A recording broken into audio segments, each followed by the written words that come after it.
আসসালামু আলাইকুম দর্শক বন্ধুরা, welcome to my channel PS রান্নাঘর। এক থালা গরম গরম ভাত আর পাশে এরকম স্পাইসি মাটন কষা, আর তার সাথে যদি 2 পিস আলু থাকে তাহলে তো ব্যাপারটা জাস্ট জমে যাবে। আর আজকের এই মাটন কষা আমি খুব সহজেই বানিয়েছি। আপনারা কিন্তু শুরু থেকে শেষ পর্যন্ত পুরো ভিডিওটা দেখবেন, আশা করি আপনাদের অনেক অনেক ভালো লাগবে। আর আপনি যদি আমার চ্যানেলটিকে এখনও সাবস্ক্রাইব করে না থাকেন তো অবশ্যই একটা লাইক আর সাবস্ক্রাইব করে দেবেন। তো এখানে আমি 500 গ্রাম মাংস খুব ভালো করে ধুয়ে পরিষ্কার করে নিয়েছি, আর এদিকে 2 চামচ জিরে আমি হালকা একটু ভেজে বেটে নিয়েছি, আর আদা রসুন কাঁচা লঙ্কা বেটে নিয়েছি। দিয়ে প্রথমে দিয়ে দিচ্ছি জিরে বাটা। আমি কিন্তু পুরো রান্নাটা আজকে বাটা মশলাই করছি। তারপরে দিয়ে দিলাম আদা রসুন আর কাঁচা লঙ্কা বাটা। দিয়ে এরপরে দিচ্ছি 1 চামচ হলুদের গুঁড়ো। আপনারা আপনাদের মাংসের পরিমাণ বুঝে হলুদ গুঁড়ো ব্যবহার করবেন। তারপরে দিলাম স্বাদ অনুযায়ী লবণ।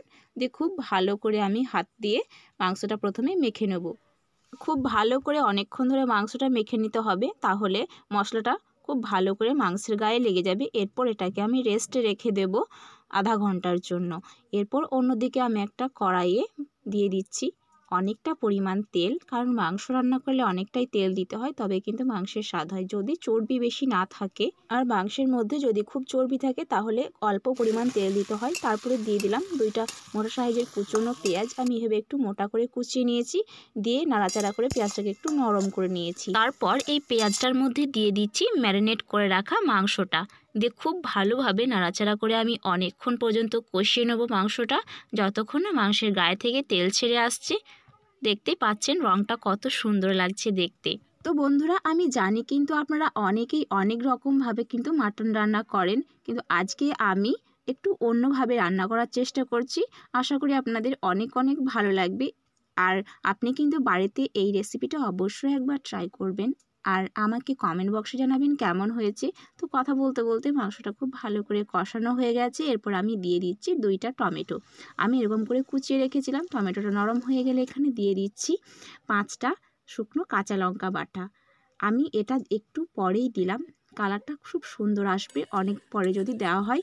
তারপরে আবারও খুব ভালো করে মশলাটার সাথে আমি লঙ্কা বাটাটা মিশিয়ে নিলাম। আর একদিকে আমি এভাবে ডুমো করে আলু কেটে ভেজে নিয়েছি, আপনাদের দেখাইনি কারণ আলু ভাজা সবাই জানে কেমন করে ভাজতে হয়। তো আলুগুলো ভাজা হয়ে গেছে। এরপর মাংসটা খুব ভালো করে কষানো হয়ে গেলে এখানে ভেজে রাখা আলুগুলো দিয়ে দিচ্ছি। আলুগুলো দিয়ে আবারও খুব ভালোভাবে আমি 2 মিনিট মতো মাংসের সাথে আলুটা কষিয়ে নেব।